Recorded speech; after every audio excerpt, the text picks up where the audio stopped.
Bueno, para retomar lo que habíamos quedado en la clase pasada, en la reunión pasada, era sobre la cuestión del espacio y medianamente faltó un poco de tiempo, ¿no? Por diferentes razones. Bueno, básicamente por la discusión y no creo que haya habido ningún inconveniente. En todo caso, el repaso de la reunión de hoy tiene que ver con, en primer lugar, el repaso. El primer repaso es que probablemente o posiblemente, según lo que hemos conversado, el boletín Titicaca se caracteriza por una práctica de alisamiento, es decir, lo que se intentó fue alisar el espacio, ¿no? Fue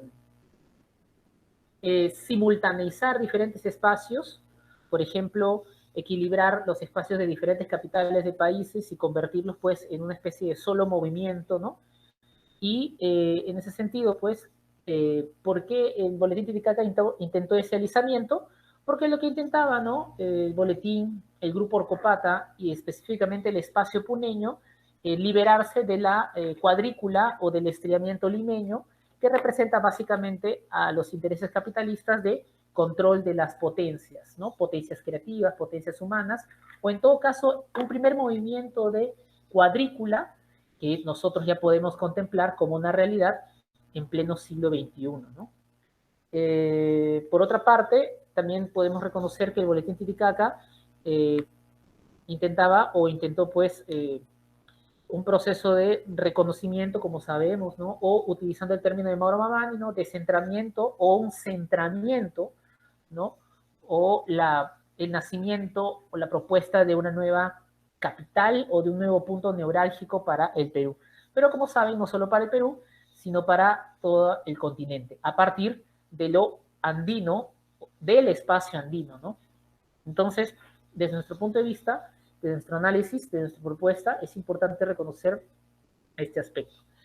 Ahora, ¿por qué tenemos que contemplarlo?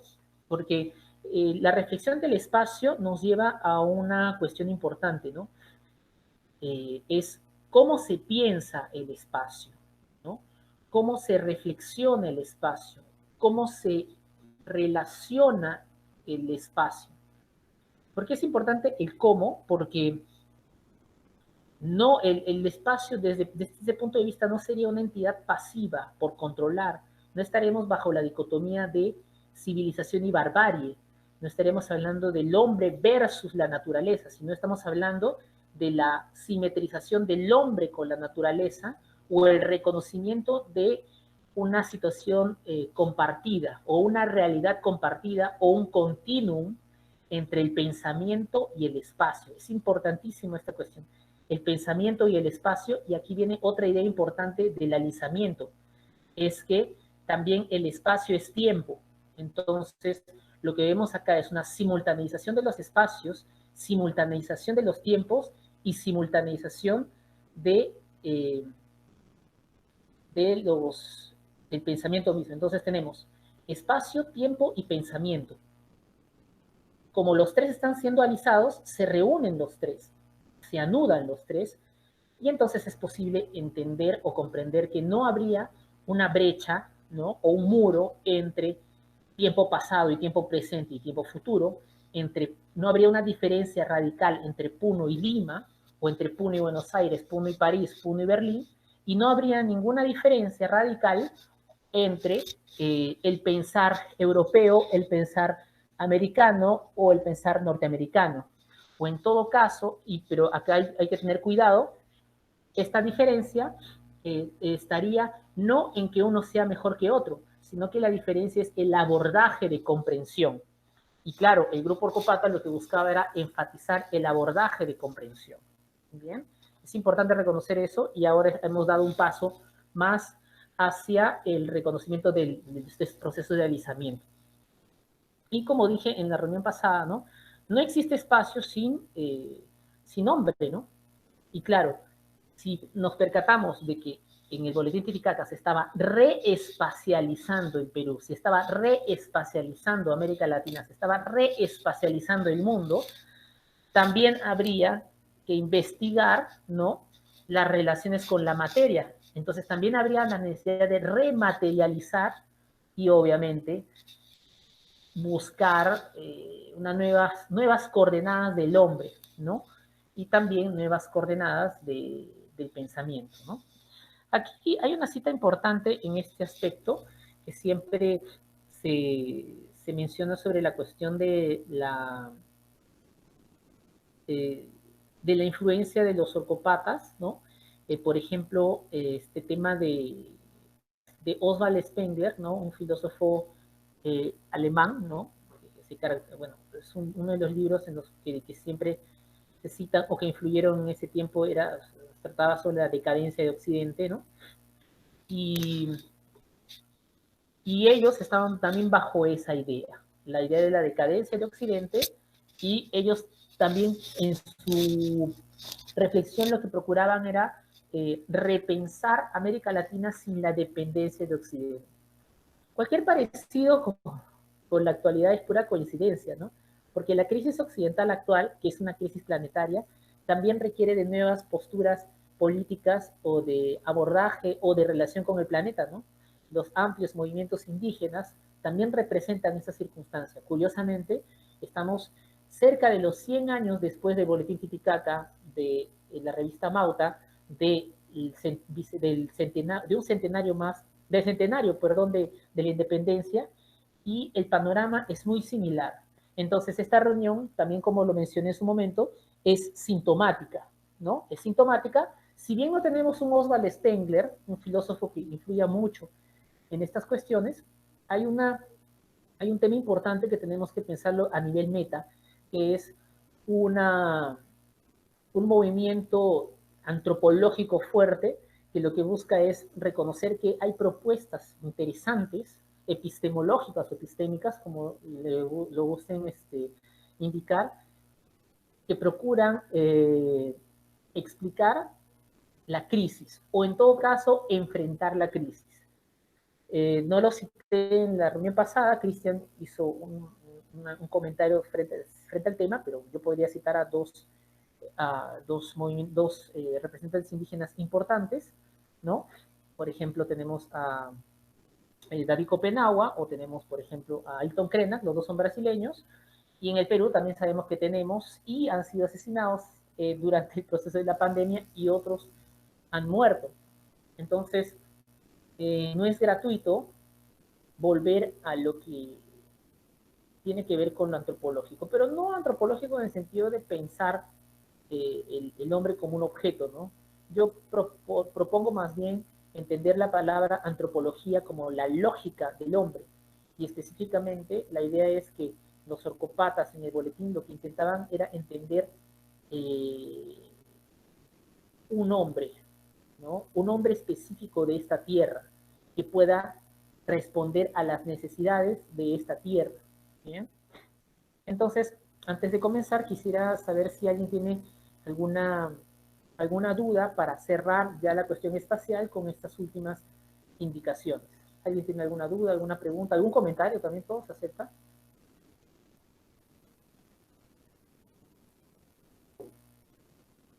Bueno, ninguna. Entonces, bueno, podemos avanzar y dentro de los textos que yo les he brindado para poder discutir, para poder conversar, preguntar, se encuentra el texto del neoindianismo, el neo-indio, la reflexión sobre el nuevo indio, ¿no? De, de Uriel García, que es el texto más extenso, ¿no? Que se presenta en 3 entregas, ¿no? Las entregas van pues se entregan desde noviembre del 27, diciembre del 27 y febrero del 28, ¿no? Son 3 entregas sobre el neoindio, es el texto más extenso, ¿no? En el caso, por ejemplo, de More, ¿no? Tenemos solo una página, ¿no?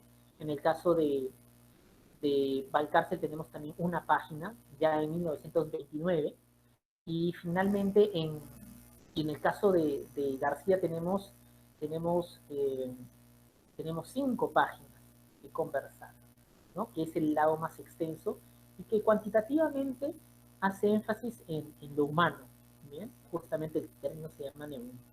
Pero antes de pasar a ese punto, ¿no? Antes de abordarlo, primero tenemos que reconocer algunos aspectos históricos importantes que conllevan a esta cuestión que yo le llamo, que yo le nombro, el nacimiento de la pregunta antropológica, ¿no? ¿No? O también, como les puse en el título de la reunión del día, es ¿quién es peruano? ¿No? Curiosamente, actualmente es muy pertinente esta pregunta, ¿no? ¿Quién es peruano? Hay algunos libros últimos, ¿no? Por ejemplo, sobre la cuestión de la choledad o del cholo, ¿no? Es una discusión que también es fuerte, incluso ahora, ¿no? Esta cuestión históricamente también tiene una razón de ser, tiene una explicación, ¿no? ¿Por qué? Porque, como citaba en la reunión pasada, ¿no? Históricamente nosotros dejamos de ser feudales o semifeudales recién en 1969, ¿no? Y, bueno, la década de 70 abre el fin, ¿no? O ya se puede por lo menos indicar que se acabó el pensamiento semifeudal perdón, las prácticas económicas semifeudales o la dominación semifeudal y entramos propiamente en el capitalismo de hielo, en el sistema capitalista de hielo. Si ustedes se percatan, ha pasado mucho desde el proyecto de los Orcopata que intentaban responder al capitalismo desde 1930. De 1930 a 69 son varios años, ¿no? Y sobre el problema de la choledad en el caso del Perú del 2020, agitado justamente por la cuestión de la pandemia, nosotros podemos anotar lo siguiente, o yo quiero anotar lo siguiente, ¿no? Que si bien los procesos económicos o las relaciones económicas y de poder han tenido modificaciones desde 1969, en estructuras de pensamiento aún todavía tenemos mucho que trabajar. Y además, también el proyecto de Velasco, ¿no? El proyecto cultural de Velasco también tuvo sus limitaciones y sus problemas y también tuvo una circunstancia trunca, ¿no? Entonces, el Perú se caracteriza por proyectos truncos, si lo podemos decir de una manera un poco triste, ¿no? Entonces, tanto los Ocupata, el proyecto de Velasco, no solo truncos también, sino limitados. Hay que partir de ese punto, porque no se puede leer a todo el país, pero sí podría ser un intento de entender esta cuestión. Entonces, estas referencias, por ejemplo, hacia o en referencia a lo cholo y estas diferencias raciales en el Perú que persisten, ¿no? Que persisten e insisten, ¿no? Tienen que ver justamente con que aún no se dialoga o no se entiende con profundidad sobre, sobre la cuestión de fondo, que ya se estaba conversando en ese tiempo. Voy a llegar a ese punto a partir de las explicaciones del texto de nuestro estimado Uriel García. Listo. ¿Cuándo aparece la pregunta de la peruanidad? ¿No? La pregunta de la peruanidad, ¿no? Es decir, justamente sobre la pregunta del hombre peruano, ¿no? Aparece también bajo un clima complejo, ¿no? Es fruto de un clima complejo. ¿Qué es lo que hace preguntar por la peruanidad? Es la guerra con Chile, ¿no? Nosotros ya sabemos, ¿no? Que la guerra con Chile fue brutal, ¿no? Fue terrible, ¿no? Y esta pregunta es la que genera, pues, básicamente, o en primer lugar, el agitador, ¿no? Conocido como Manuel González Prada, ¿no? González Prada hace una pregunta importante, ¿no? ¿Quién perdió la guerra? ¿O quiénes perdieron la guerra? ¿En verdad Perú perdió la guerra? ¿Qué es el Perú? ¿No? Todas estas preguntas son importantes, ¿no? Las dejó agitadas, no las dejó respondidas. Y como insisto, ese tipo de preguntas no se responden de la noche a la mañana, ¿no? Y requieren de amplios esfuerzos y de redes de construcción de las respuestas, ¿no? Las preguntas pueden ser bien colocadas, pero las respuestas también necesitan ser sistemáticas. Entonces, ¿quién perdió la guerra del Perú? ¿Cómo podemos decir que perdió la guerra del Perú? ¿No? Debido a que hay una diferencia la cual se percata González Prada, ¿no? Está el problema del ciudadano, por ejemplo, ¿no? ¿Quiénes participaron en la guerra? Ciudadanos peruanos, ¿no? Sin ánimo de ofender o incomodar, dicho sea de paso, porque ese no es el interés. Ya partimos de nuestro principio analítico en la primera reunión, nosotros, por ejemplo, los héroes que tenemos, importantísimos, de paso, ¿no? Hombres honorables, tenemos, es difícil encontrar, por no decir que no encontrar de manera directa a un Mamani o a un Quispe, ¿no? O a un Choquehuanca como héroes representativos de la guerra con Chile. Y eso es parte de los condicionamientos histórico-prácticos de la historia de Perú, ¿no? Tampoco vemos fotos de personas de raza negra que participaron en la guerra, sino hasta hace unos pocos años, luego de investigaciones en los archivos de la Marina de Guerra, ¿no? Correcto. Incluso el Grumete Medina, que es uno de los héroes curiosos o participantes curiosos dentro de esta historia militar, ¿no? Tiene rasgos, ¿no? Afrodescendientes, ¿no? Entonces, no hay una peruanidad. Ese es el gran reclamo de González Prada, es que no perdió el Perú porque no hay peruanidad. Pero ¿quién es el peruano? La respuesta también sale o aparece de manera inmediata o casi automática, si vale el término, y tiene mucho sentido. ¿Debido a qué? Debido a que la respuesta es que se resuelve en términos cuantitativos, ¿no? Para esa época se consideraba una gran cantidad de indígenas, ¿no? Indígenas y quechohablantes en la época, ¿no? Era un porcentaje altísimo, ¿no? Según diferentes investigaciones cuantitativas. Entonces, no era complicado responder que, bueno, el Perú, ¿no? El Perú era fundamentalmente indígena, y no mestizo, y no blanco, ¿no? Y entonces, si cuantitativamente el Perú era indígena, ¿por qué los indígenas no participaron de manera preclara, de manera altamente representativa en la guerra? Porque literalmente no tenían el poder para justamente ser reconocidos como tales dentro del panorama, ¿no? Y esa es una cuestión que se intenta responder. Por ejemplo, en el trabajo de Juan Ulises Ceballos, ¿no? Él indica que para el censo de 1940 del Perú, ¿no? El 92,36% de peruanos censados, porque tampoco sabemos si llegó el censo a todo el Perú, en todo caso, ¿no? De la población se declaró ser india de raza, ¿no? Y el 83,44% hablaba solamente aymara y o quechua, ¿no? Esto es una investigación del Ministerio de Hacienda y de Comercio de 1944. Probablemente la cantidad era mayor, ¿no? Para la época de la guerra con Chile, y sabemos que la guerra, pues, la resistencia de la guerra, entre otros aspectos, como las derrotas y todo lo demás, no incumbía propiamente a los peruanos porque no había un concepto o una idea organizada o sistemática del ciudadano peruano. No había. Entonces, toda esta investigación es una investigación antropológica, ¿no? Todos siguen a González Prada, ¿no? Intentan responder esta pregunta o esa agitación. Tanto Churata, tanto Vallejo en su poesía, el mismo José Carlos Mariátegui, todos ellos son discípulos o se reconocen como discípulos de González Prada, ¿no? Por lo menos deja la pregunta, ¿no? Deja la pregunta y el ánimo agitado para saber quiénes somos, en la cuestión de la identidad. Pero ¿cuál es el problema que nosotros podríamos indicar en este punto? Hay dos aspectos que aún todavía no hemos superado.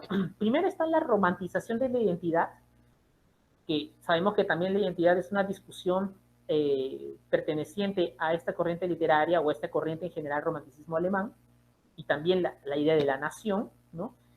Y no sé si vale el término, no se cientifica esa pregunta, ¿no? Y curiosamente, ¿no? Los socopatas tienen una intención cientificista o científica de responder la pregunta fuera de lo específicamente del discurso romántico, ¿no? Es curioso, es muy curioso, porque si nosotros leemos y nos percatamos, por ejemplo, en el discurso de More, cuando lo cité la reunión pasada, More tiene una retórica romántica. Sin embargo, si nosotros colocando el panorama que ahora acabo de colocar, la respuesta o la discusión no es tan romántica como parece. No lo es, definitivamente. A pesar de las experimentaciones también, la pregunta no lo es tanto, no busca responderse o abordarse desde estas vertientes, ¿no? Continúo, por ejemplo, con la cuestión, ¿no? Ahora, hay un par de artículos de González Prada, ¿no? Sus títulos son interesantes, ¿no? Por ejemplo, hay un artículo que dice Nuestros indios, ¿no? Y además también dentro de la agenda, lo importante era hacer ingresar al indio dentro de la sociedad o socializarlo o civilizarlo o convertirlo en un ciudadano, ¿no? A la usanza europea. Entonces, la cuestión tiene que ver justamente con el tema de la masa. ¿Sí? La pregunta González Pradiano es una pregunta en bruto, es decir, es la pregunta por la masa. Ya lo puse en términos cuantitativos. Aún no se da el salto cualitativo. Es más, yo me atrevo a decir que en el Perú todavía falta darle el salto cualitativo a esa pregunta. Se ha dado serios avances, sí, pero no se ha completado este asunto. Luego de la masa exige comprensión, ¿no? Entonces, los procesos de comprensión de la masa, ¿no? Fueron ejercidos por la revista Mauta y también por el boletín Titicaca, sin olvidar la simultaneización espacial, la simultaneización temporal, la simultaneización del tiempo y la simultaneización humana. Es decir, el hombre indígena debe tener una cualidad equiparable con otras cualidades humanas, ¿no?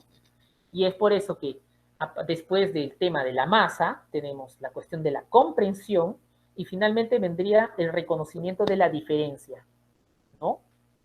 Todavía no estoy llegando a los aspectos nociológicos, porque eso será desarrollado en la tercera reunión. Por eso es que, si gustan preguntar, yo voy a responder las preguntas en relación a lo nociológico, epistemológico o estético, pero van a tener su gran peso en la próxima reunión. Bien, ¿hasta ahí alguna duda en relación a lo que acabo de explicar?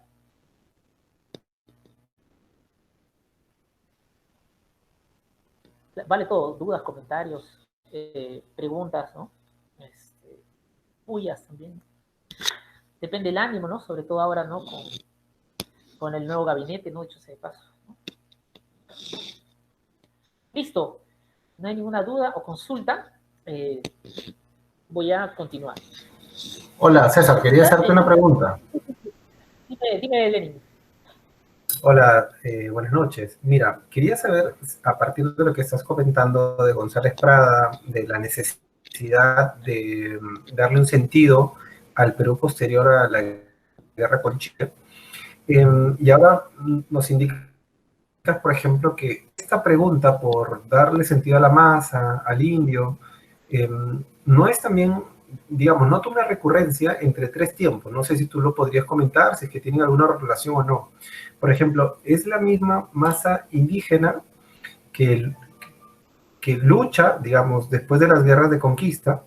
Identifico ahí como que hay un grupo, y luego identifico otro grupo como una especie de constancia entre la masa indígena posterior a la guerra con Chile.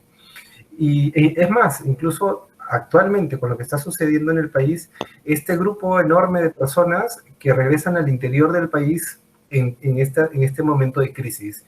¿Tú ves algún tipo de relación entre esas tres circunstancias, sobre todo con el asunto de la identidad, tal como lo estás planteando? ¿Una relación entre sujetos e identidad? Bueno, ¿Hay una recurrencia? La recurrencia está. Yo considero que la recurrencia tiene que ver con la insistencia de la pregunta más que de las respuestas. ¿Bien? ¿Por qué? Porque en primer lugar, si pensamos lo colonial fue borroneado, ¿no? Como dice Churata en El Pez de Oro. Si pensamos lo posterior a la guerra con Chile, sabemos que Perú se volvió dependiente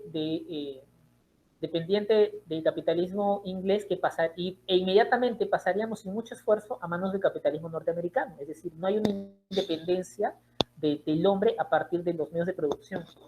Y ahora, actualmente, por ejemplo, igual seguimos con los problemas del sistema. Es decir, muchos provincianos, por decirlo así, o muchas personas que se podrían identificar con un origen no central, están volviendo. Ahora el movimiento ya no va a ser centrípeto, sino va a ser centrífugo. Más bien, si vale el término, y vamos a jugar, o vamos a jugar en el mejor sentido de la palabra, por supuesto, estoy utilizándolo, ¿no? Vamos a jugar a pensar que Más bien, muchas personas que han llegado a Lima en su momento centrípeto, ahora por la crisis de la pandemia, ¿no? Y por la cuestión de la identidad, más bien van a terminar limenizando las otras ciudades. Es decir, van a crear condiciones, ¿no? Condiciones de identidad distintas. Es decir, las provincias, por decirlo así, o el interior del país, que también es una palabra rarísima de decir de interior, porque, en fin, o las partes no centrales del país van a adquirir, van a recibir una influencia limenizante. Entonces, probablemente de acá va a haber una competencia nueva por el reconocimiento de o por la necesidad de descentrar nuevamente el Perú. Y es curioso, ya Lenin, dicho sea de paso, tu pregunta es interesante porque funciona también para nuestros intereses de este seminario, porque el Grupo Orcopato intentó descentrar Lima en Puno, pero ahora muchos intelectuales, pensadores, profesores universitarios van a volver a sus espacios y ahí van a plantear también nueva discusión. Y en segundo lugar, ¿por qué también es interesante? Porque estamos en 2020. El Boletín Titicaca se fundó en el 2026 y todo fue eliminado de un sopapo en 1930. Es decir, tenemos 10 años como para ir viendo cómo se van a reacomodar las piezas del país en ese sentido, ¿no? Y yo considero que sí va a haber ciudades del país que van a reclamar nuevamente esta pregunta por la identidad. Pero sí, y para darle un corte a tu pregunta, esta nueva identidad, si tú te percatas, también tiene que ver con una, con una circunstancia de movilidad. En la reunión pasada, por ejemplo, Cristian hablaba de que yo más o menos había obviado esta cuestión de que ya existían, por ejemplo, las rutas de comercio de lana o de rutas de comercio en general, por ejemplo, de Cusco, Cusco, Arequipa, Puno, Arequipa, Cusco, Puno, y claro, la parte boliviana, ¿no? Entonces, él me decía, pero eso siempre existió y es correcto. Pero ¿qué es lo que hizo el capitalismo? Colocó rieles, colocó máquinas, es decir, de repente no modificó los caminos, lo que hizo fue acelerar los procesos. Entonces, lo mismo está sucediendo actualmente en el país. Hay una aceleración de procesos. Entonces, no se puede hablar del viejo indígena, ni tampoco del nuevo, sino de un indígena que está viviendo una situación de aceleración y de establecer relaciones, y lo voy a insistir siempre, suena medio gracioso, a veces si vale el término, ¿no? Existe esta cuestión de las relaciones impensadas, ¿no? No podemos calcularlas, pero de que sí va a aparecer la pregunta, va a aparecer y las respuestas no las podemos calcular, ¿no? Y claro, ya no podemos hablar que hay un alto porcentaje de autorreconocimiento indígena, pero de que sí hay prácticas, por decirlo así, culturales arraigadas o modos de comprensión arraigados que funcionan y que han funcionado de manera exitosa, sí las hay, ¿no? Pero claro, eso lo abordaremos en la tercera reunión, pero espero haber satisfecho tu pregunta hasta cierto punto en esta reunión. Salvo que tengas otro comentario, yo no tengo ningún problema. Sabes que pueden participar cualquiera también. ¿Tienes alguna otra idea o alguna duda? No, un comentario solamente pequeño, ¿no? Dale, dale. Que es como, creo que también una recurrencia es, ya que esta cuestión parece más o menos cíclica, es como, digamos, desde el lado de los intelectuales de provincia, surge la necesidad de plantearse la pregunta y la posterior necesidad de buscar una respuesta, ¿no? ¿Cuál es, digamos, cuál fue la actitud de los intelectuales, digamos, centrados en Lima, no, digamos, no me gustaría llamarlos criollos, pero Claro. mientras Orcopata, mientras Mariátegui intentaban pensar de este modo el país, inspirados un poco y motivados y estimulados por González Prada, ¿cuál era la situación en Lima, digamos? Lo pregunto, ya que estamos estableciendo este tipo de relaciones, digamos, para saber un poco cómo podría funcionar ahora también, ¿no? Ya que hablamos de recurrencias temporales, ¿no? Cíclicas, si se quiere. La situación en Lima, yo pretendo explicarla en dos partes y sobre todo habría que recurrir justamente a la división de los dos gobiernos a los dos gobiernos de Leguía, de todas maneras. Y a partir de tu pregunta quiero pasar a hablar de otro factor importante del grupo Orcopata, que estuvo afincado en Lima, que tuvo su formación en Lima y que luego fue desterrado, ¿no? Es importante, ¿no? El segundo personaje importante, ¿no? Hablando de esto, de los movimientos en Lima, el segundo personaje importante fue José Antonio Encinas, ¿no? José Antonio Encinas, ¿no? Él trabajó de profesor y director del Centro Escolar de Varones 881, donde formó a varios, incluyendo al mismo Churata, en estas discusiones políticas, en estas discusiones de poder, en estas discusiones de tierra, curiosamente, ¿eh? Él habla de la tierra o una especie del derecho a la tierra, ¿no? Y él plantea justamente su proyecto de escuela nueva, ¿no? De 1907 a 1911, mira, y Churata no acabó el colegio, ¿no? No acabó el colegio, ¿no? El periodo en el que estuvo en el colegio fue más o menos, coincidió con la presencia de Encinas, y luego vemos que él en el 26, él funda el grupo Orcopata, y ya había fundado otros dos grupos antes, ¿no? Entonces, si nos percatamos, sí es importante, y acá, claro, por eso yo no quería caer en juicios, o no voy a caer en juicios morales, ¿no? En Lima hay una agitación intelectual, ¿no? Encinas es el ejemplo claro, que es el limeño formado en San Marcos, en educación, que va a Puno para motivar este tipo de relaciones confrontacionales, porque no existiría una sola peruanidad, ¿no? Entonces, actualmente en Lima también hay intelectuales. Ahora, yo podría entrar en discusión qué intelectuales son los que tienen el poder de representación del país. Si tienen alguna duda, ¿no? Para ponernos al corriente con la realidad, ustedes pueden revisar el gabinete actual, ¿no? En el gabinete actual nosotros podríamos ver quiénes son los que tienen la responsabilidad de representar al país, de qué universidades son, qué tipos de estrato social vienen, qué apellidos tienen. Disculpe, parece, cuidado, y sigo con las insistencias de los cuidados, ¿no? No estoy juzgando ni los apellidos, ni los estratos sociales, ni las universidades. Solamente quiero dejar en claro que objetivamente ellos podrían responder justamente a sus esferas. ¿Bien? Entonces, también hay gente que traiciona sus esferas, ¿cierto? Podríamos pensar en José Antonio Encinas, que traiciona su esfera, ¿no? Estableciendo esta necesidad de simetrización nacional por la identidad, ¿no? Curiosamente, y continuando con una respuesta y parte de la clase, ¿no? José Antonio Encinas fue desterrado por el mismo Leguía, del 24 al 30 fue desterrado, ¿no? Hizo otros estudios en Cambridge y hizo estudios en Sorbona, ¿no? Entonces podemos ver que no estamos hablando de intelectuales interesantes, agitadores, muy incrustados en el conocimiento de lo que está pasando en el mundo, ¿no?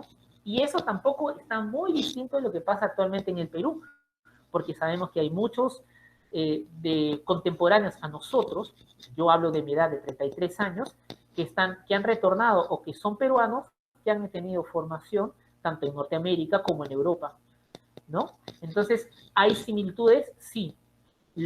Y hay una repetición de la pregunta también. El problema es cómo se conducen las respuestas, cómo se construyen las respuestas. Desde mi punto de vista, y por eso me interesa el Boletín Titicaca, por lo menos en estas reuniones, es que el Boletín Titicaca intenta responder la pregunta antropológica gonzález-pradiana a partir de una múltiple participación. Lo mejor que pueden, estoy diciendo. ¿Eh? Obvio, para mí sí tienen limitaciones. Podría decirlas si ustedes quisieran saber, pero tiene limitaciones, pero intenta ser lo más múltiple posible para abordar el problema. Ahora podremos plantear la pregunta hacia las circunstancias políticas del Perú actual. La representatividad política que tenemos, ¿intenta responder de manera múltiple el problema del Perú o todavía mantiene de manera estanca la multiplicidad que siempre insistirá en la pregunta de si existe un solo Perú o existen varios Perúes, si vale el término, ¿no? Entonces, vemos el cuadro, ¿no? Entre el centenario, que está marcado por ese decenio entre el 20 y el 30, en el que aparece el boletín, y tenemos nuestra década, empieza con la pandemia, ¿no? 2020, y no sabemos por qué pasará hasta el 2030. ¿No? Bueno, ese es más o menos un esbozo. Es interesante porque por eso nos incumbe este problema, ¿no? Sobre todo porque no está resuelto, tampoco es que lo vayamos a resolver, pero sí que podamos participar de manera consciente en estas recurrencias para sonar un poco formalistas, ¿no? ¿Alguien tiene alguna duda, alguna cuestión para continuar? Bien. Ya que por ahora no hay alguna pregunta, alguna duda, comentarios también se aceptan, obviamente, ¿no? Para conversar, discutir, ¿no? Esto es importante, ¿no? Eh, por ejemplo, acá hay varios problemas en las 3 primeras décadas del siglo XX en Perú, pero no considero propiamente que sean una especie de ¿cómo decirlo? De problemas, son recurrencias. Creo que esa palabra está interesante, es estructural. Miren, eh, actualmente, bueno, en ese momento había un tránsito de la visión. ¿Por qué? Porque se pasaba en América Latina del modernismo poético, ¿no? Al vanguardismo, ¿no? También podemos citar el caso de Brasil, ¿no? Brasil también pasaba por su Semana Moderna, ¿no? En 1922. En 1922 se publica Trilce. Hay una especie de ayornamiento, ¿no? O sea, todos están con ganas de ponerse al día, ¿no? Ponerse al día con lo que está pasando en el planeta, ¿no? Entonces, hay un giro y en tanto el giro siempre va a haber tensiones, ¿no?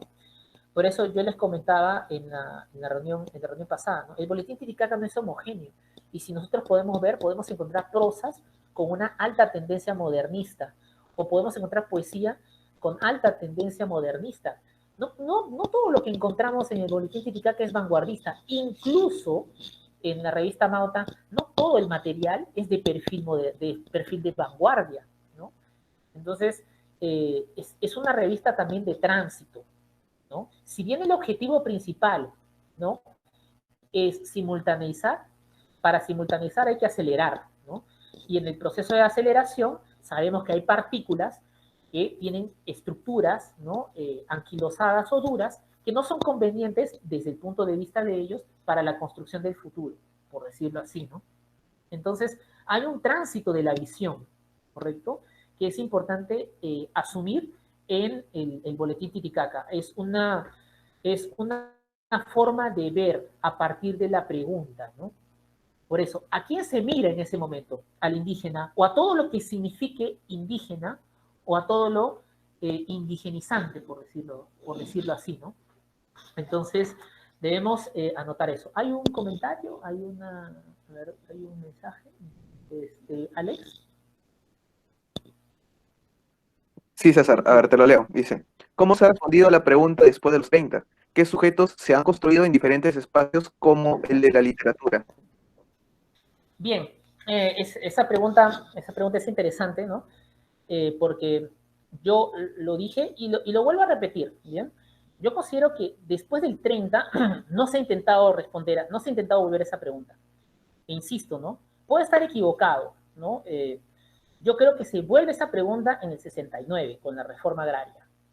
Es decir, esa pregunta quedó suspendida, ¿no? 39 años. Bien. Por eso decía, ¿no? Que es curioso, doloroso, paradójico, triste, etcétera, etcétera. Pero sí, la pregunta se suspendió. Y si lo volvemos a poner así, en términos claros, después de cuando Velasco es reemplazado, ¿no? Cuando empieza el gobierno de Morales Bermúdez, ¿no? Se suspende nuevamente esa pregunta. ¿Y cuándo nuevamente se ha reactivado? Ahora, en el 2020, en el contexto de la pandemia. Entonces, si vale el término, no son ciclos exactos, porque no hay ciclos exactos, la historia no es predecible, solamente podemos aproximarnos de alguna manera, pero sí podemos decir que la pregunta tiende a reactivarse. ¿Bien? Hay sucesos históricos que permiten la reactivación de la pregunta por la peruanidad. Entonces, si vale el término, ¿no? Tenemos la pregunta por la peruanidad González Pradiana, estructurada, tanteada, ¿no? Esbozada desde el 26 al 30 en el boletín, ¿no? Y luego esperamos hasta el 69.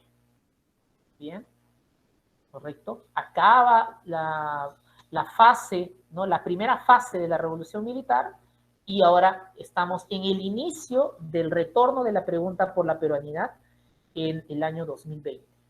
Por eso les decía, ¿no? ¿Cómo responder a la pregunta? Para mí es claro. No sé si de repente ustedes compartirán esta idea, pero yo quiero continuar con la propuesta del boletín, ¿no? La única manera de responder a la peruanidad es aumentar la participación, no reducirla, ¿no? Aumentar las perspectivas. Y sí, va a haber un momento en el que va a ser altamente desordenado, incluso va a caer en una situación acrítica, pero es necesario el caos para llegar a un tipo de respuesta. Pero no estamos hablando de cualquier caos, no estamos hablando de un caos violento, necesariamente. Estamos hablando de un caos en el que se permita participar a una cantidad o la mayor cantidad posible de peruanos, o si lo ponemos en términos de espacialidad, ¿no? Mayor cantidad de habitantes de este espacio. Solo así podríamos esbozar un intento de responder a la pregunta por la peruanidad. Bien, ahora dice, ¿no? ¿Qué sujetos se han construido en diferentes espacios como el de la literatura? Bueno, esta pregunta también es amplia, ¿no? Por ejemplo, hace poco veía, justamente, yo estoy citando mucho esta novela, pero sí me parece pertinente, es sintomática, ¿no? Por ejemplo, le preguntaban, ¿no?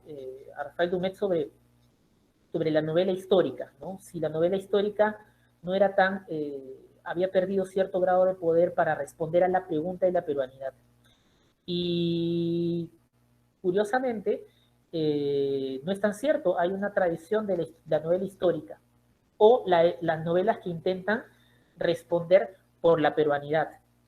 Porque ahora voy a citar, por ejemplo, si pensamos en La ciudad y los perros, ¿no? Para responder al sujeto y al espacio, la ciudad y los perros es claramente esta cuestión de responder a la peruanidad de una u otra manera, ¿no? Es más, es tan sintomática esta relación de espacio y habitación del espacio, que si mal no recuerdan, ¿no? La primera edición de La ciudad de los perros, que justamente desterritorializa Lima y la coloca en Madrid, ¿no? En España, aparece con un mapa del espacio que marca el desplazamiento de los sujetos. Y miren, estamos en el 63, estamos a 6 años, ¿no? De, de la revolución militar, ¿no? Ahora, conversación en la catedral, no recuerdo el año. ¿Qué año es, Lenin, la edición de conversación en la catedral? Discúlpame. Heredia, no recuerdo bien qué año fue publicada. En el 69, ¿cierto? ¿Me equivoco? ¿Lenin debe Sí, estar en César, algún lado? 69. Entonces, gracias, Alex.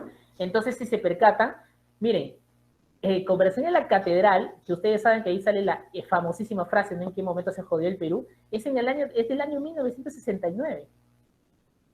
Entonces, si podemos empezar a hilar fino, ¿no?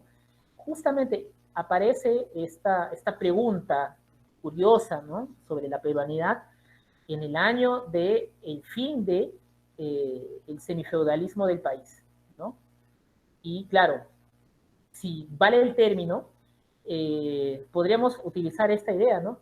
Quien reactiva la pregunta González Pradiana de manera indirecta, por si acaso, ¿no? Tampoco quiero exaltar a Vargas Llosa, que no es uno de mis favoritos, pero hay que reconocer el valor, ¿no? De la importancia de esta. La pregunta de en qué momento se jodió el Perú de Zabalita es tan similar a, ¿no? Quiénes perdieron la guerra del Pacífico, ¿no? O también hablar sobre nuestros indios, ¿no? El Perú se jode, si intentamos también responder desde el punto de vista del seminario, ¿no? Por la falta de participación o el reconocimiento de la participación. Ni siquiera estoy diciendo que se asuma que hay peruanos negros, hay peruanos chinos, hay peruanos japoneses. No quiero abordar eso. Lo que yo quiero indicar es que simplemente se debe dejar que haya participación de voces. ¿Bien? Que haya un desborde de voces, ¿no?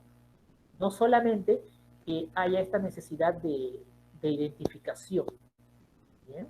Para responder a una especie de epogeo, ¿no? O insistir en una especie de epogeo. Bien, listo. ¿Hasta ahí alguna pregunta que está interesante? ¿No? No sé si, bueno, a mí me parece interesante estas relaciones que podemos establecer en el análisis.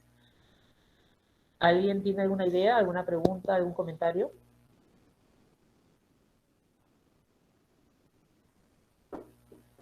Bien, bueno, entonces vuelvo a la idea del tránsito de la visión. Hay un tránsito de la visión y también hay un tránsito discursivo, ¿no? Si, bueno, nos referimos un poco a Foucault, ¿no? Tenemos que reconocer que, pues, hay dos regímenes, hay dos regímenes de subjetivación. Ya voy a ponerme teórico, ya, un ratito nomás, ¿ya? Hay dos, bueno, y después voy a volver a ponerme teórico, pero hay dos regímenes de la construcción de del sujeto, ¿no? Desde el punto de vista de Foucault. Bien. No hay que creerle todo, pero hay algunas cosas útiles, ¿ya? Para Foucault hay dos formas de construir el sujeto o de construir subjetividades. Una es haciendo ver, ¿no? Y el otra es haciendo hablar o haciendo decir, si gustan, ¿no? Entonces, González Prada nos permite ver con su pregunta, ¿no? Y el juego de visiones se enfatiza en el boletín Titicaca, ¿no? Si ustedes, ¿no? Por ejemplo, Oscar, que estuvo investigando las imágenes del boletín Titicaca, Oscar que está acá con nosotros, nos está acompañando también un compañero del doctorado, Oscar ha investigado un poco sobre las imágenes, ¿no? Y claro, es muy imaginario el boletín Titicaca. El boletín Titicaca busca la imagen. ¿Por qué? Porque hay que hacer ver. Es importante la visión. ¿Bien? Hay que ver al peruano, o hay que ver al Perú, o hay que ver cómo el peruano se muestra. ¿Bien? La peruanidad también se ve, ¿no? Entonces es importante el régimen de ver, porque solamente a partir del ver podemos saber quiénes somos, ¿no? Además, no me voy a poner psicoanalítico con lo del espejo, ¿eh? Así que quería dejar eso. Ahora, y solamente a partir del ver se construye el decir, ¿no? Y todo tiene sentido, ¿no? Porque si González Prada orienta la visión hacia los indios como masa, esto permitirá aproximarnos a decir el indio, ¿no? Y decir el indio, en última instancia, y lo dijo Mariátegui, sería que haya pues literatura eh, escrita en quechua y entendida en quechua y sin ninguna necesidad de traducción, comentario, más allá de que solamente la independencia lingüística o expresiva, ¿no? Esa es otra tarea también que fue trunca, dicho sea de paso, ¿no? Entonces, eh, por eso es importante, ¿no? Hay dos regímenes que construyen desde el punto de vista de Foucault la subjetividad, ¿no? El ver y el decir, ¿bien? Y en ese momento, ¿no? En el momento que estamos investigando, que es del 26 al 30, en Puno, con el grupo Orcopata y el Boletín Titicaca, hubo una confluencia de intento de crear subjetividad a partir del ver y el decir colocados de manera sintética en el boletín. Bien, son dos aspectos importantes que hay que citar también. ¿Hasta ahí alguna duda?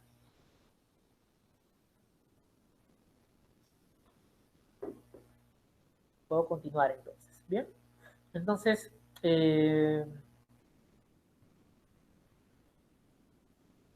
quería citar el otro aspecto del tránsito sobre la cuestión humana. Bien, desde mi punto de vista, nosotros estamos, bueno, o en ese momento, ¿no? Hay un tránsito de tres aspectos, ¿no? El primer aspecto es el aspecto del positivismo, ¿no? El problema del positivismo, ¿no? Era que su análisis era mecanicista, ¿no? Es decir, bueno, como decían, ¿no? Que como en la sierra había poco oxígeno, entonces los indígenas eran medio retardados, ¿no? O todo era mecanicista, ¿no? Es decir, o porque, no sé, el clima tal, entonces las personas eran tristes, etcétera, etcétera, etcétera. Había una correlación mecánica, ¿no? El positivismo se caracterizaba por estas relaciones, pues, de causa y consecuencia sin ningún tipo de matiz, de variaciones de colores, por decirlo así. Luego del positivismo, desde mi punto de vista, claro está, ¿no? Hay un fuerte biologismo, pero no es un biologismo necesariamente darwiniano el que se presenta en el boletín, ¿no? O en los discursos del boletín.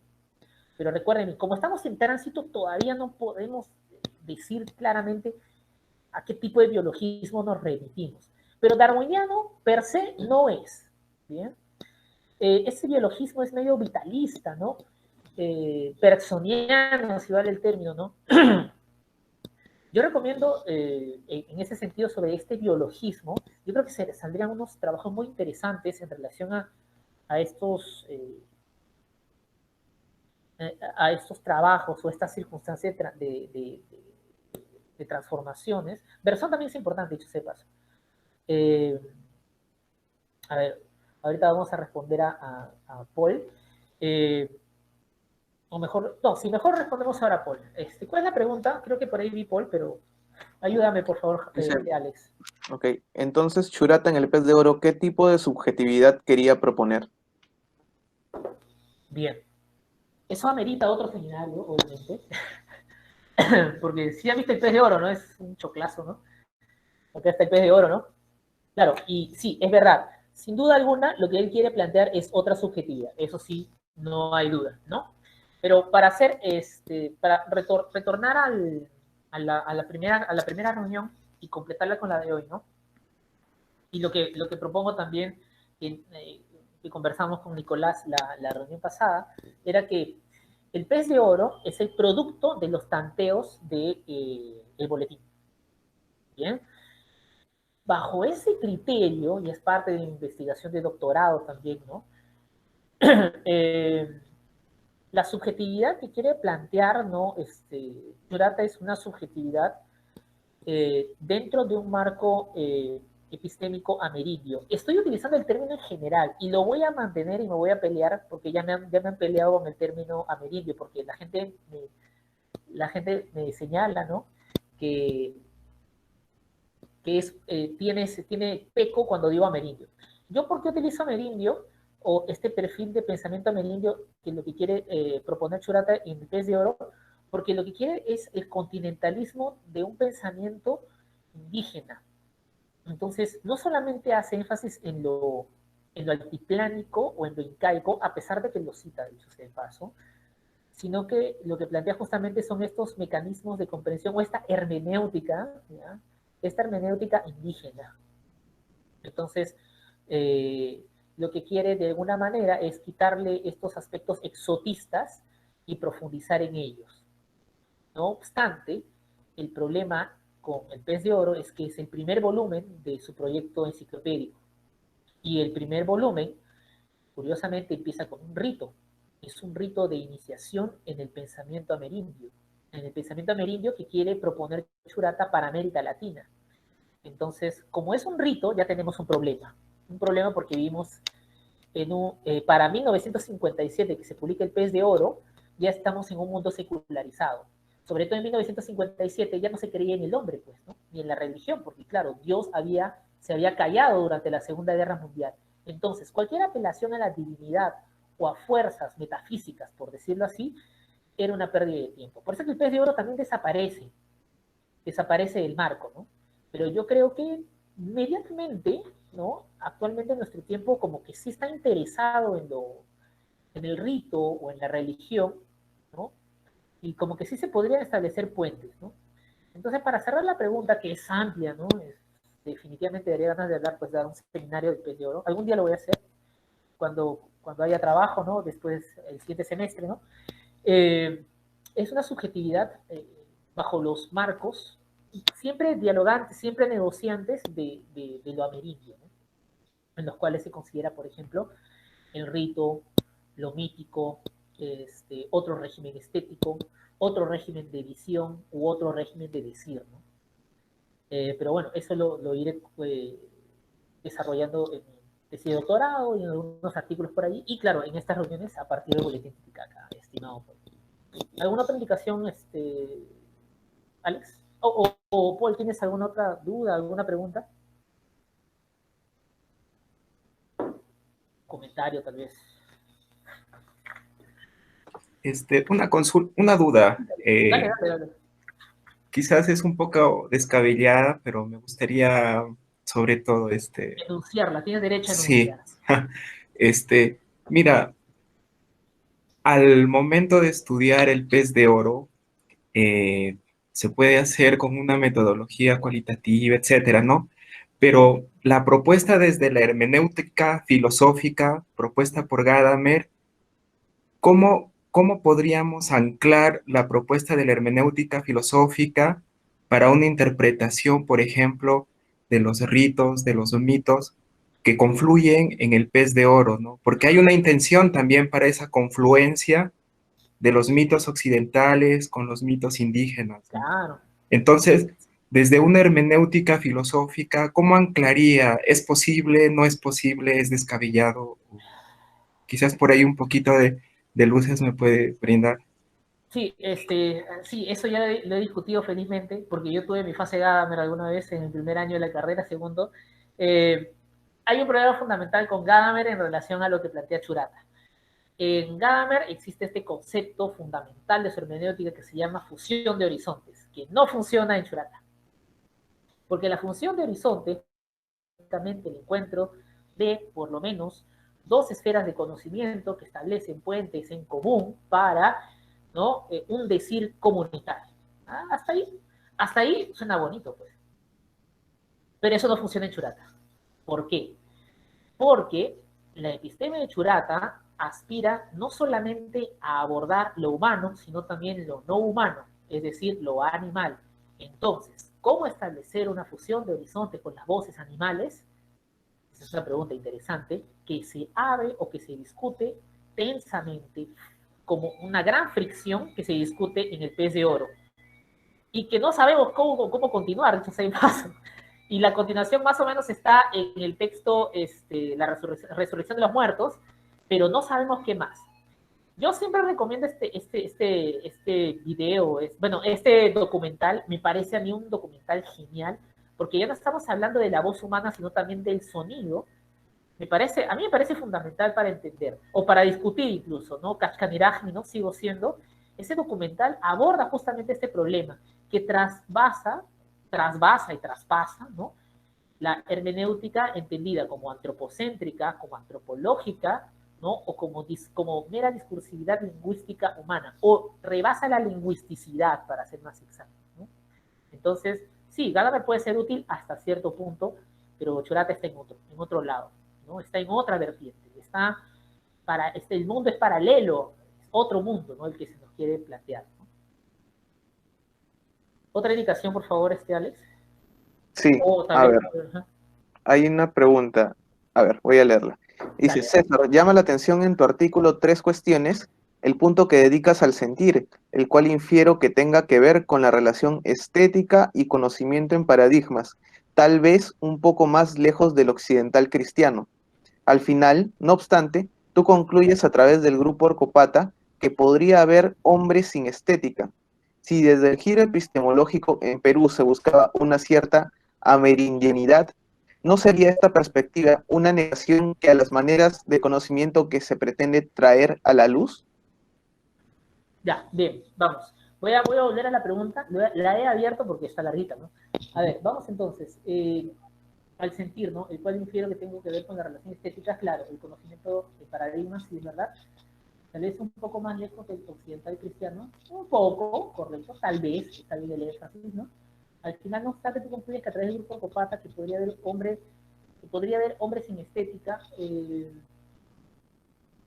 a través del grupo Copata que podría haber hombres sin estética, si desde el giro epistemológico en Perú se busca una cierta mediocridad, ¿no sería esta permitir una negación de maneras de conocimiento que se pretende dar a luz? Ah, ya, sí, bueno. Creo que un poco estaba dentro de la discusión con Cristian justamente en la reunión pasada, y que también Mariátegui coloca esta discusión, ¿no? En primer lugar, ¿no? En primer lugar, el aspecto es el siguiente, ¿no? Churata está limitado. ¿Por qué?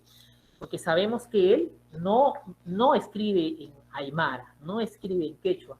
Él está escribiendo en un castellano torcido, en un castellano manipulado, en un castellano intervenido, desbordado o manipulado por un paradigma o por modelos aymaras y quechuas. ¿Cuál sería lo ideal dentro de todo este proceso? Dentro de todo este proceso tendría que haber habido un punto, y Mariátegui lo dice, ¿no?, que la propia episteme amerindia hablara desde su propia lengua, o de sus propias lenguas, o de sus propios marcos generales, porque por si acaso, ¿no? Cuando yo hablo sobre la amerindianidad o lo amerindio, es un marco general, porque no hay un solo pensamiento amerindio, ¿no? Hay varios tipos de pensamiento amerindio, ¿no? Porque está el pensamiento amerindio de la costa, el pensamiento amerindio de la selva, está el pensamiento amerindio de la sierra, sin contar otros tipos de pensamientos amerindios, ¿no?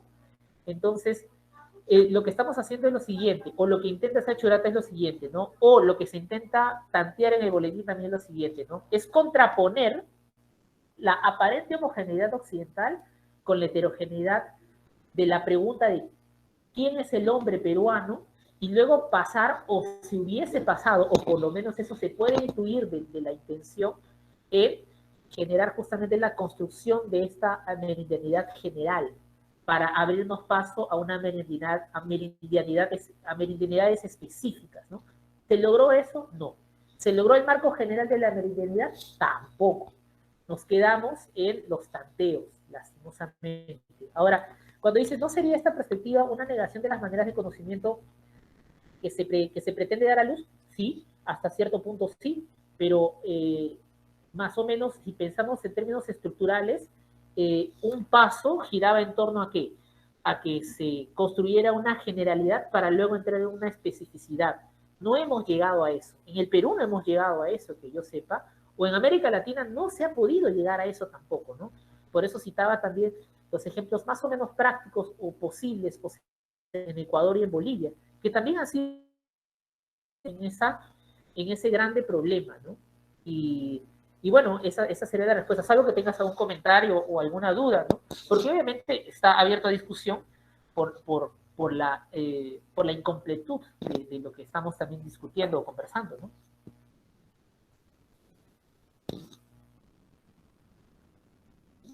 ¿Alguien tiene algún comentario o pregunta? De nada, Sara. Bien. Yo quería pasar, sí hay tiempo. Genial. Okay. Yo sé que podría parecer hasta cierto punto como que medio odioso lo amerindio en general, pero yo personalmente, claro, ahora sí está a discusión, ¿no?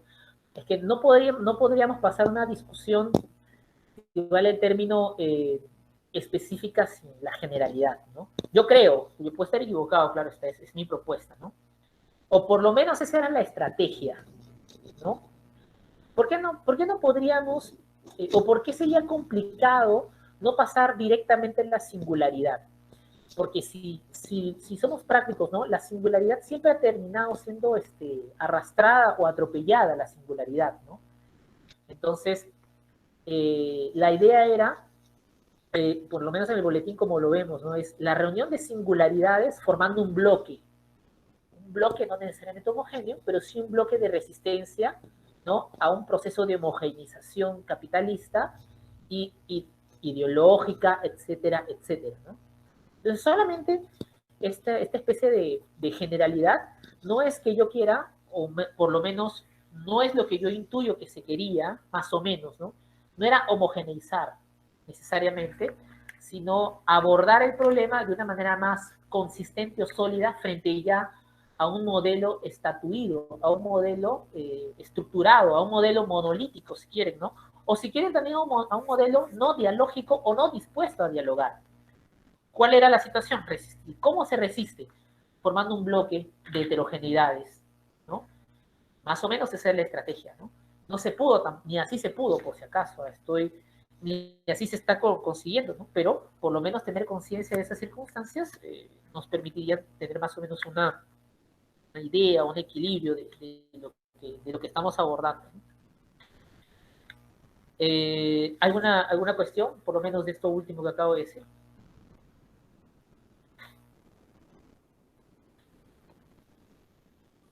César, yo tengo una pregunta que va a volver un poco acerca del tema del boletín y su propuesta política. No hay problema, hay que insistir.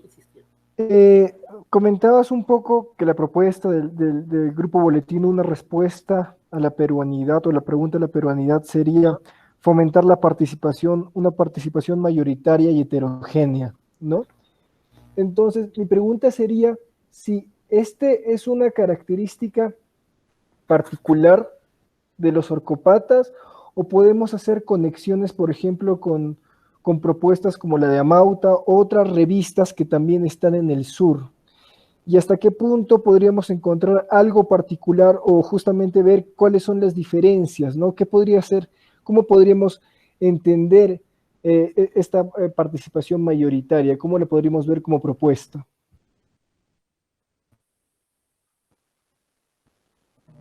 Ya. Siguiendo un poco también la pregunta de Lenin Heredia y complementándola con estas investigaciones o planteos sobre IPA, ¿no? En Puno, en Lima también con el Amauta, en Trujillo también, los grupos de intelectuales, ¿no? El Grupo Norte. Entonces, estos grupos lo que fueron también intentando construir esta respuesta, ¿no? Y ahora mismo está pasando eso, y va a pasar, como le respondía Lenin, y va a pasar con mucho más fuerza este tanteo de la peruanidad, por decirlo así. Por si acaso, eso del término peruanidad solamente es un término provisional, muy provisional, ¿eh? No podemos llegar, solamente es por una cuestión de practicidad y de comunicación, ¿no? Entonces, bajo estas cuestiones, si te percatas, tanto en ese momento como en este momento, todos los tanteos van a siempre tender a la heterogeneidad para formar un bloque de respuesta. Ahora, como también conversábamos en la reunión pasada sobre el concepto de liso y estriado, lo liso tiende a estriarse, ¿bien? Sin embargo, en el caso del boletín Titicaca, lo liso no conseguimos ver cómo hubiese sido el estriamiento del boletín, ¿no? O el estriamiento de otras revistas, ¿no? Chirapo, o el estriamiento del mismo Amauta. No hemos conseguido ver el proceso de estriamiento. Solamente vemos o podemos ver llegar al plano político o al aspecto político, intuir o proponer medianamente, ¿no? Es más, si nos ponemos un poco así hermenéuticos gamerianos, ¿no? Nuestra responsabilidad es responder a las preguntas que dejaron los antiguos, ¿no? O el pasado, ¿no? Es presentificar, ¿no? Sus preguntas, ¿no? Entonces, el salto político tiene que ver justamente con que se asuma, ¿no? En la política, una política de la multiplicidad y no solamente una política de lo monopólico, ¿no? Ahora sí podría concordar con Sara, ¿no? Cuando ya pasamos a niveles políticos de administración, ahí ya no puede funcionar necesariamente construcciones generalizantes, ¿no? Sino construcciones de reconocimiento de la singularidad participativa, ¿no? Ahí sí ya podemos hablar. Pero si se fijan ustedes, nosotros estamos en un tanteo estético, no estetizante, un tanteo estético, un tanteo discursivo, en un tanteo imaginario, sí, porque las imágenes están presentes, que no llegan a dar el salto cualitativo o el salto hacia la esfera de lo político, a pesar de sus claras intenciones, ¿no? Entonces, nuestro punto de vista sería, ¿no? ¿Cómo haríamos nosotros política a partir de, ¿no? Y bueno, yo ya más o menos había propuesto cómo hacerlo, ¿no? Y bueno, si continuamos un poco con la reflexión, la pandemia lo que ha permitido es un alisamiento. Ahora, y bueno, también la respuesta del sistema es estriar toda esta situación, ¿no? Y el estriamiento es violento también, ¿no? Aunque no parezca tanto desde algunos puntos de vista, ¿no? El estriamiento va a ser fuerte, ¿no? ¿A dónde nos llevará este estriamiento? No sé. Pero estamos en una situación de alisamiento político, ¿no? O de intenciones de alisamiento. Sí, ¿alguna duda, alguna pregunta? César, yo quiero repreguntarte, y es justamente no Dale. solamente pensar en la propuesta del boletín, en sus intenciones a futuro o en la construcción que se iba a dar, sino en su forma, en su organización. Ahí ya hay un estriamiento, creo yo. Es decir, Sí. en la propia organización, creo que no sé hasta qué punto se podría ver ya una acción política, porque en la respuesta que dabas un poco parecía que recién se saltaba a la esfera política posteriormente. Mientras creo que en la forma misma, en la organización, en los planteamientos, en las redes que se iban construyendo, ya se estaba haciendo un quehacer político también, ¿no? Justamente la apertura de voces que se planteaba. Ya. Por ejemplo, para responder, ahí tenemos que ponernos un poco teóricos, ¿no? Para responder esta pregunta, no es que yo esté negando que tenían aspiraciones políticas o que no hayan podido llegar lejos en lo político. Lo que yo quiero decir, y es importante, es que nosotros tenemos que ver o analizar desde gradaciones. Es decir, ¿cuál es el énfasis mayor en el boletín? ¿Lo político o lo estético? Cuantitativamente es lo estético, ¿eh? Cuantitativamente es lo estético antes que lo político. Bueno, era la fe de ellos, ¿no? Ahora, eso significa que si era más estético, le quitaba fuerza a lo político, no. Ellos creían que el trampolín político partía desde el estético. Lo voy a profundizar en la próxima reunión. Ahora, entonces, si continuamos en gradaciones, el boletín Titicaca, si bien es una intención alisante, no significa que no tenga estrías. Y viceversa, ¿no? Como le decía, ¿no? El capitalismo alisa, pero alisa para estriar. Igual acá también, ¿no? La cuestión del boletín Titicaca es intenta alisar para estriar, ¿no? Y estriar en niveles políticos. Entonces vemos ahí que hay una relación de trama y urdimbre, con la cual hay que ver más que si era blanco o negro, sino más bien cuán enredada estaba la situación, cuán tejida, mal tejida, y ahí debemos apelar mucho a los términos de gradación. Son grados, y también grados de participación, ¿no? Porque si hacemos también cuantitativamente un análisis de boletín, tenemos solamente un poema en quechua en aymara, si no me equivoco, sin traducción. Después tenemos otros 2 con traducción, ¿no? Hay otros en castellano. Después también tenemos, por ejemplo, en diciembre de 1927, apostando a tu idea también de lo político, a mí me parece claro que se intenta hacer una ortografía indoamericana en diciembre de 1927, ¿no? Inclusive bajo la idea de Andrés Bello también sobre la ortografía del castellano, ¿no? Su propuesta de ortografía, su propuesta de gramática del castellano. Igual, la ortografía indoamericana, ¿no? De Francisco Chuquihuanca, tiene que ver también con esto político, ¿no? Porque, y acá viene también lo que decía hace rato, ¿no? No es político insistir en que hay modos de decir de los hombres que van a construir el poder o que forman parte de una construcción de poder. Claro que la hay, y ellos están siendo ahí estriados, ¿no? Porque están intentando estriar el hablar, ¿no? El hablar quechua, ¿no? Claro que hay, por supuesto, ¿no? Por eso insistía en la gradación, ¿no? Sí, ¿alguna otra indicación? ¿Alguna otra pregunta? Bueno, para continuar, entonces, estábamos en la cuestión del tránsito de la visión. Estábamos del positivismo a un biologismo medio bergsoniano, ¿no? Indicaba que sería bueno leer un poco Bergson, porque sí llegó a influir en Churata, dicho sea de paso, ¿no? Es un vitalismo, ¿no? A mí me parece, ¿no? Que se podría hacer un trabajo bien interesante, ¿no? Con este autor que también recién están recuperando, ¿no? Jacob von Wakefield, ¿no? Que tiene su título es, por ejemplo, Andanzas por los mundos circundantes de los animales y los hombres. Porque me parece interesante poder relacionar esto, ¿no? Porque como ellos están en el tránsito, ¿no? Están en un proceso de transformación de perspectiva, de leer lo humano, ellos entienden lo humano a partir del campo de acción de lo humano. Es decir, están revisando pues el entorno de lo viviente o el entorno de la vida. Desde el punto de vista entonces de los ocopatas, ¿no? El entorno de la vida por antonomasia de América Latina es lo andino. ¿Bien? Entonces, si lo humano andino es lo humano que permitiría una visión más amplia de lo que el continente debería o sería más adecuado que haga, esa fue su opción, ¿no? No sé si lo mencioné en la reunión pasada o, bueno, es importante mencionarlo, ¿no? Nosotros siempre, todos vamos a ser siempre etnocéntricos, ¿no? Nadie puede escapar al etnocentrismo, ¿no?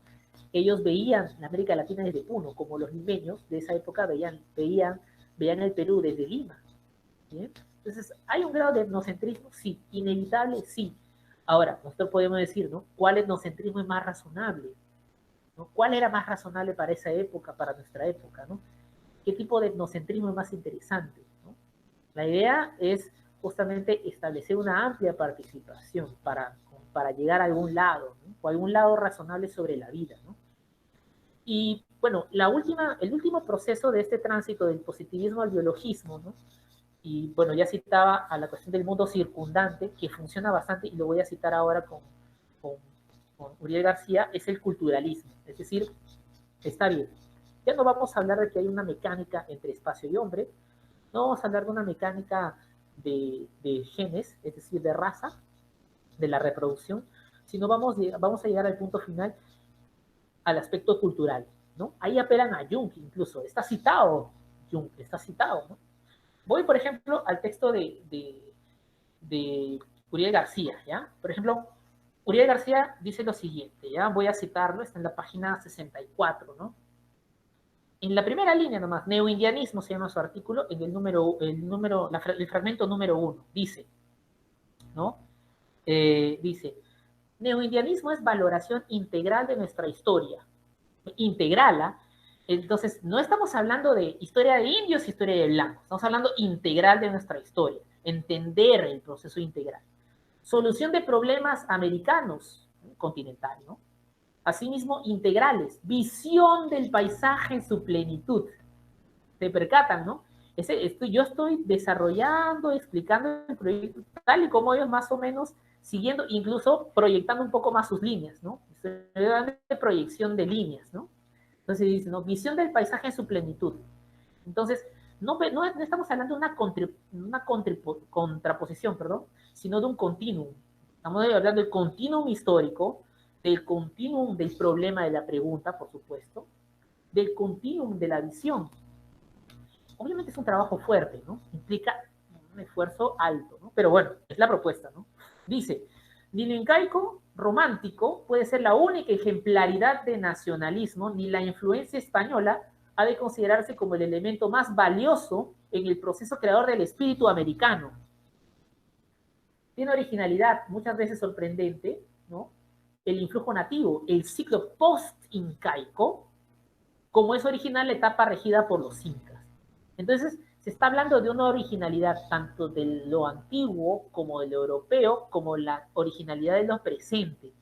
Por eso es que si utilizamos, por ejemplo, otros conceptos, el concepto de acontecimiento, ¿no? En los años del boletín, esa década del 20 al 30 fue realmente un proceso de acontecimientos en el país y en el mundo, ¿no? Como está pasando ahora. Nosotros estamos justamente parados en medio de un acontecimiento histórico que de alguna manera, pues, tiene que ver con esta circunstancia de transformaciones, ¿no? Por ejemplo, podríamos citar otra cuestión también antropológica, ¿no? De la cuestión, de la propuesta de Uriel García, ¿no? Dice, ya es otro, no, claro, ya es otro, es el nuevo indio, dice, ¿no? Garcilaso, Lunarejo, Tupac Amaru, ¿no? Santa Cruz, son los nuevos indios, dice, ¿no? Son los nuevos indios, que sin tener la pureza de sangre, ¿ves? Ya estamos saliendo de un biologismo poco reflexionado sobre el término, ¿no? Están en el íntimo nexo con la tradición, importante, y con el paisaje andino, máxima vértebra de unidad de nuestra historia, ¿no? Esta cuestión del espacio, ¿no? Ahora,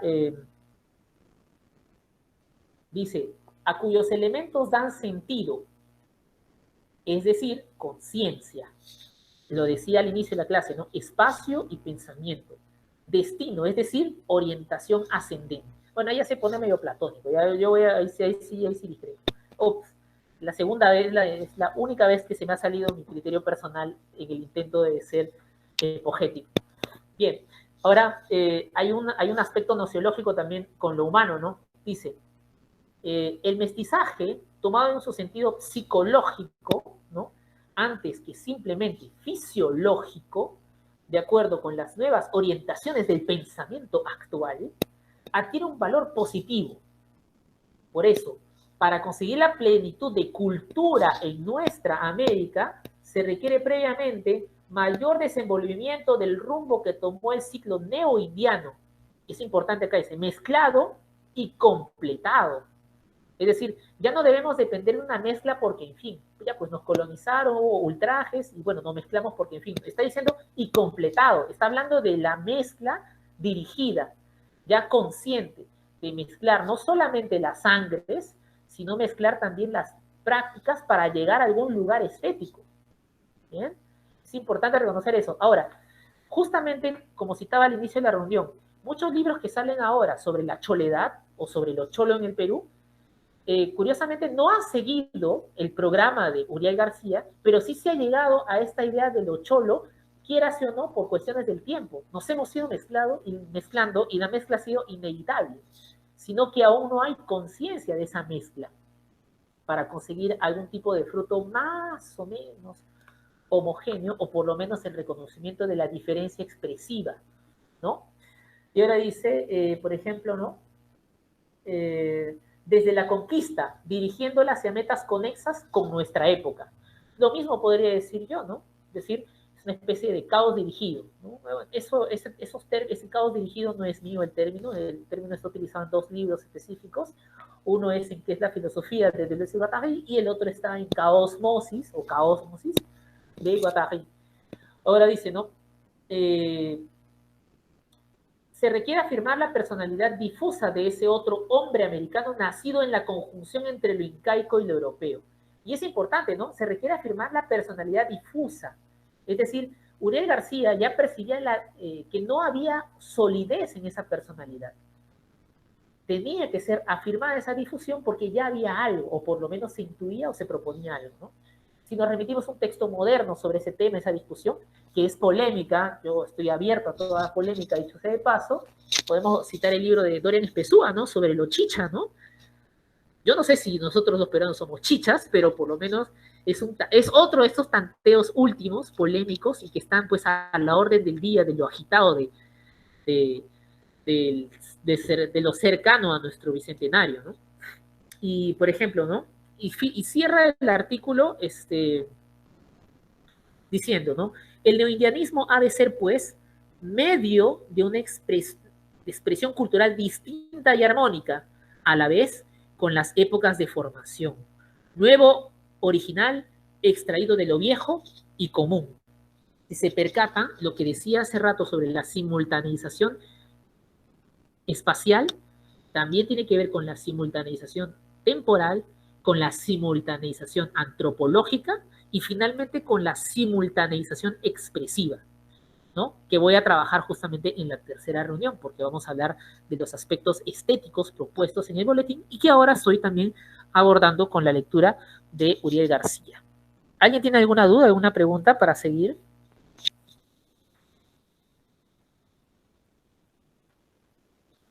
¿Ninguna por ahora? Bien, sigo citando a Uriel García, ¿no? Bueno, técnicamente también pueden verle y preguntarnos también sobre el tema. Nos quedan 4 minutos. Creo que voy a poder quedar unos minutos más, ¿no, Alex? Sí, ¿no? Bueno, depende de los participantes. Sí puedo quedar unos minutos más. Alex, Sí, normal. La vez pasada le robé 8 minutos. Está bien, 8 minutos le puedo robar también, ¿no? Sí, Sí. ¿no? No hay problema. Sí, adelante. Ya. Entonces, vamos a ver. Cito también la primera línea de Uriel García. Dice, ¿no? El neoindianismo es sentimiento, ¿no? Ya lo habían anticipado con la cuestión psicológica, ¿no? Y estimación valorativa del paisaje en toda su plenitud. Nuevamente, es que no se puede pensar, es una lucha territorial, es un reconocimiento del territorio. No se puede pensar al hombre sin territorio. ¿Y cuál es el problema actual si hacemos la discusión epistémica, ¿no? Lo que se quiere es descorporalizar al hombre desde la prédica occidental, mientras que ellos están en la corporalización del espacio o la habitación del espacio en los cuerpos, ¿no? Hay una pregunta, creo, o un comentario. Alex, porfa. ¿Cómo entenderlo? Dicen, ¿cómo entender lo dicho desde heterogeneidad y la totalidad contradictoria de Cornejo Polar? Ya, ¿cómo lo digo? ¿Puedes repetir la pregunta? Porque una pregunta que siempre comento. Por favor, repite la pregunta, Alex.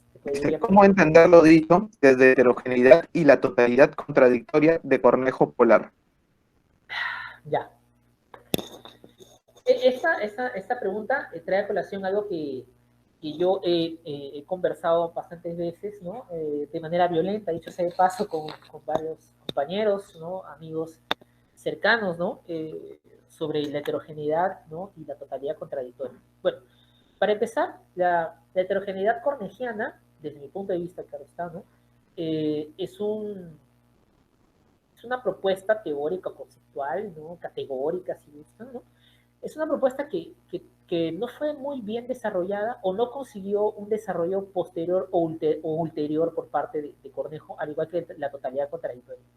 ¿Cuál es el problema con esos dos términos o conceptos? El problema es que como no han sido desarrollados, no han sido, pues, por decirlo así, aterrizados, muchas veces se han utilizado por varios críticos y analistas de manera, vale el término, muy mecánica. Claro, heterogéneo. ¿Qué es heterogéneo? Bueno, lo diferente. Hay bastantes cosas diferentes ya, heterogéneo. O si decimos totalidad contradictoria, bueno, hay protagonistas y antagonistas. Y bueno, hay diferencias, listo. Entonces, totalidad contradictoria. Yo considero que no es tan fácil, o en todo caso, yo, como dije en la primera clase, no estoy tan cercano a Cornejo Polar en ese sentido, ¿no? Porque yo creo que va a quedar más claro en la siguiente reunión. Me pongo medio novela de folletín, ¿no? Del siglo XIX, ¿no? Prometo para el siguiente capítulo completar las respuestas, ¿no? Las preguntas, ¿no? Pero sí, entonces, desde la heterogeneidad funciona, todo lo que estoy diciendo funciona. Pero como Nardi pregunta, ¿no? Nardi se ha percatado que si hay una relación con lo heterogéneo de Cornejo Polar o la totalidad contradictoria, no está relacionándose tan bien con lo que estoy explicando. Por eso le está preguntando también, ¿no? Y yo quería cerrar un poco esta pregunta con dos citas. Una de Cornejo Polar y otra ya comentar. A mí me parece que Cornejo Polar llega con claridad a esta explicación sobre el heterogéneo y lo total contradictorio, ¿no? En el último ensayo, o en las últimas líneas, en los últimos párrafos, en las últimas páginas, ¿no? De escribir en el aire. Yo creo que llega ese tipo de interpretación, yo creo que llega ese tipo de análisis.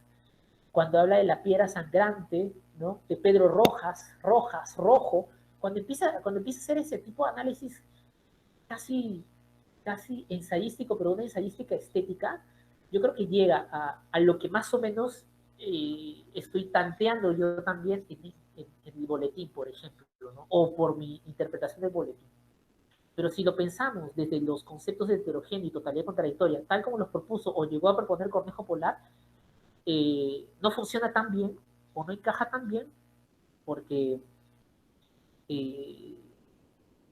por lo menos dentro de mi investigación, por un lado, yo estoy saliendo de lo antropocéntrico y por otro lado, estoy también discutiendo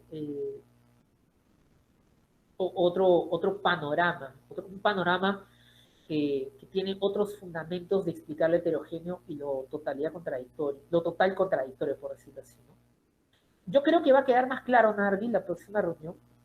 En todo caso, podría volver a la pregunta, como más o menos Nicolás ha vuelto, porque sí me interesa, sobre todo desligar un poco de Cornejo Polar, ¿no? Porque yo creo que ya lo han utilizado, lo han manido a Cornejo Polar, y creo que sería lo más sano sería discutir con él o continuar sus líneas de investigación, ¿no? Ese es mi punto de vista, ¿no? Y creo que no se ha hecho, lastimosamente, creo que no se ha hecho. Bien, si no te satisfago ahora, te prometo mejorar, esforzarme más en la próxima, porque ahí sí va a ir mucho más enfocado, Nardi. Entonces, por ejemplo,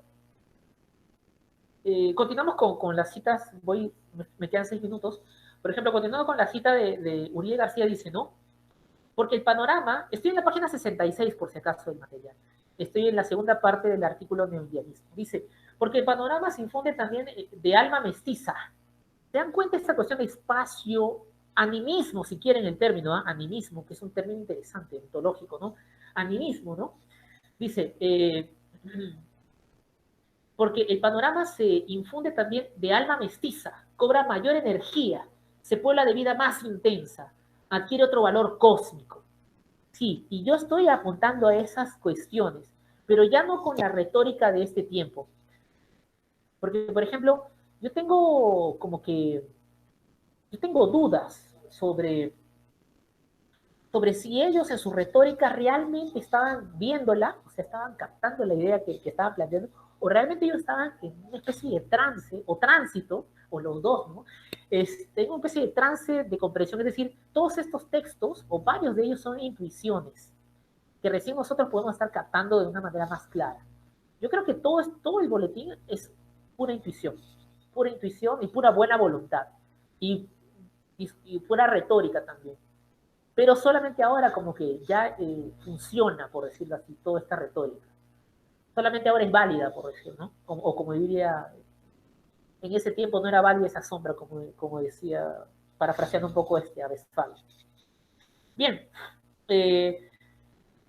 quisiera continuar con esta idea, si tengo unos 4 minutos. Por ejemplo, y acá vienen estas transformaciones de la habitación humana, ¿no? Por ejemplo, dice, ¿no? A las cabañas primitivas y rústicas del Ayllu, ¿no?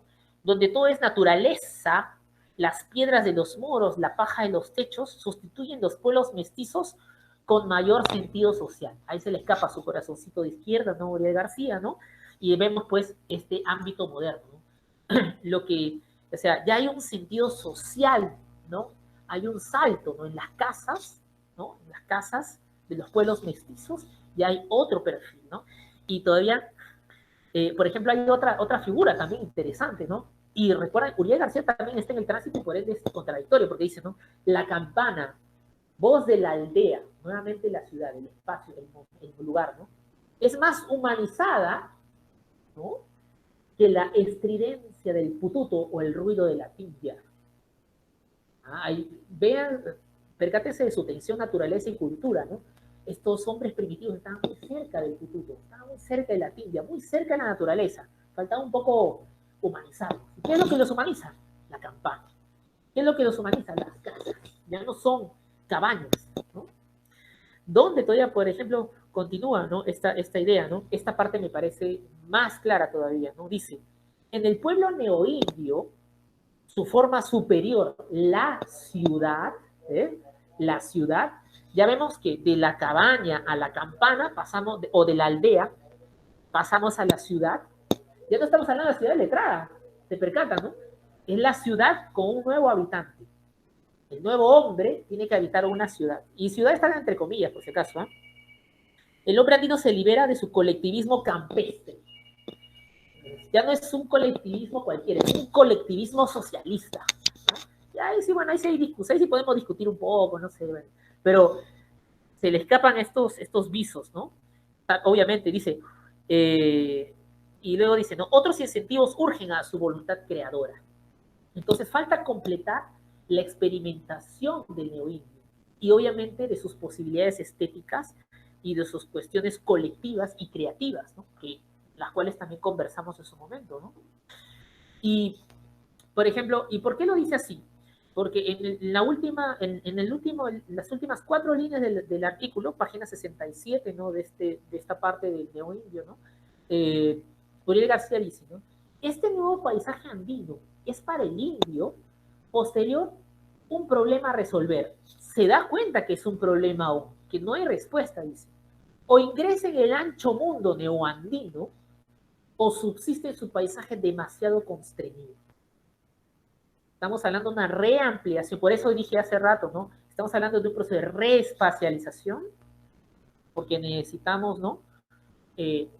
Reconocer a un hombre nuevo, ¿no? Es decir, por eso volver a la pregunta de lo humano, ¿no? Una rehumanización, si vale el término, para utilizar nuevamente el término re. Y bueno, básicamente eso. Para cerrar, faltándome un minuto, me falta citar algunos aspectos que los retomaré en la tercera parte del artículo del neoindianismo, lo voy a retomar la próxima reunión, pero quería concluir, ¿no? esta parte de de la pregunta antropológica, como le llamo yo, ¿no? La pregunta antropológica no puede ser respondida sin el espacio, son complementarios. Entonces, ¿cómo responder a la pregunta de la peruanidad en el boletín? Con una amplia participación. Por eso, la amplia participación, de todas maneras, es un alisamiento. ¿Este alisamiento tiene una consistencia estriada? Por supuesto que sí. ¿Por qué? Porque, claro, tiene aspiraciones políticas, ¿cierto? Pero esto tiene que ser analizado desde un punto de vista gradativo, como indiqué a Nicolás. Entonces, no puede haber tierra sin, ¿no? Y tampoco no puede haber hombre sin tierra. Esa es una conclusión importante, pero es la conclusión en la que ellos mismos estuvieron, porque estaban en el proceso de responderla de varias formas. Desde lo poético, el boletín tiene mucha poesía, desde lo político, desde lo espacial, desde lo temporal, desde la imagen, ¿no? Desde lo psicológico, como se cita, desde lo nociológico, y podríamos hacer una lista un poco más larga. ¿Por qué? Porque era el momento de abordar desde todos los frentes el problema del hombre, abierta, bueno, o reabierta por los frutos nada dulces de la guerra con Chile, o la guerra del Pacífico, ¿no? Me pasé un minuto. Bueno, si hay alguna duda, yo genial, si alguien quisiera quedarse, bueno, a acabar la pregunta, si la hay. Claro, Sara, por supuesto, yo voy a retomar, voy a cerrar Uriel García la próxima reunión, y claro que voy a abordar la pregunta de Nardi, y claro, también, si me olvido, Nardi tiene todo el derecho de reclamarme y ver si no le respondo completamente, ¿no? ¿Alguien tiene alguna duda última, tal vez? ¿Algún comentario?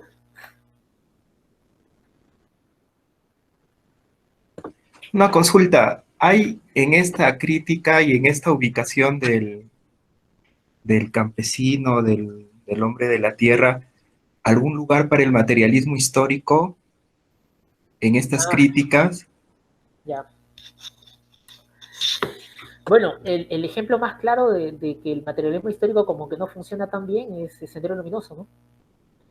Sendero Luminoso es el ejemplo más concreto de que no funcionó muy bien el materialismo histórico. Ahora, yo hice una diferencia, creo que la vez pasada, por ahí, creo que también en mi taller sobre espacialidad, ¿no? No hay que confundir lo marxiano con lo marxista. Y desde mi punto de vista, lo marxista no ha funcionado muy bien, por una cuestión importante del día de hoy, ¿no? El materialismo histórico piensa en otro hombre, no piensa en el hombre latinoamericano o en el hombre de Puno, si quieres. Vamos a ponerlo en Puno, ¿ya? El materialismo histórico no piensa en el hombre puneño. ¿Cuál es el hombre por el cual pregunta Marx? ¿No? ¿O cuál es el hombre en el que piensan los marxistas? Los marxistas no piensan en el hombre andino, en el indígena, o en sus modos de comprensión, ¿no? Ellos tienen el materialismo histórico, o el materialismo marxista, o marxiano, si quieren también. Nosotros tenemos que preguntarle de qué hombre hablan ellos, ¿no? Si bien nosotros no hemos respondido a carta cabal quién es peruano, o sea, qué tipo de hombre es peruano, tampoco podemos responderla necesariamente con otras filosofías, ¿no? Porque ellos ya tienen, creo, la respuesta de sus hombres, ¿no? O de qué hombre hablan. Ellos hablan del hombre griego, del hombre alemán, ¿no? O de esta continuidad histórica del hombre, ¿no? Incluso Heidegger, ¿no? El Dasein es un hombre, pero ¿es un hombre andino?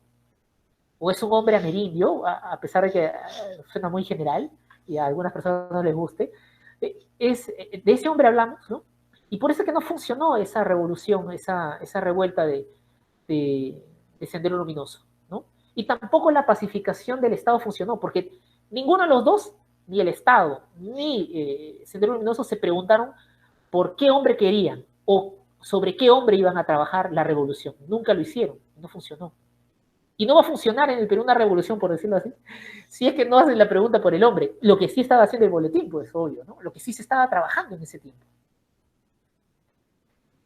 ¿Alguna duda última? Una consulta. ¿Cuál es tu opinión particular acerca de este documental de Hugo Blanco? Todavía no lo he visto.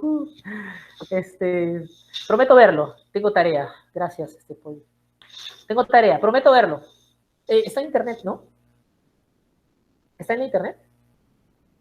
¿O no? Creo que sí, ya lo subieron. Sí, hay algunos grupos que lo Si están subiendo, si alguien me presta compartiendo. el link, yo lo veo de manera amable. Es más, si me lo pasas o me lo pasa Alex, yo lo veo y yo lo podría comentar la próxima reunión, no tendría ningún problema. Y obviamente lo voy a incrustar en la reunión sobre lo estético, por si acaso. Tampoco voy a hablarlo así aparte, ¿no? Sí lo voy a relacionar con lo que estamos trabajando. No habría ningún problema, creo. Si me lo pasan, claro. ¿Alguna duda última? Oye, nos hemos pasado 13 minutos. Pido perdón por ocuparle sus tiempos. Bueno, básicamente eso. Les agradezco mucho. Si hubieran preguntas para la próxima también pueden preparar. Nos queda pendiente la de Nardi, nos queda pendiente de repente ver el documental de Hugo Blanco. Yo también les he dejado tarea. Lean los documentos para poder conversar también sobre los mismos, de repente si a veces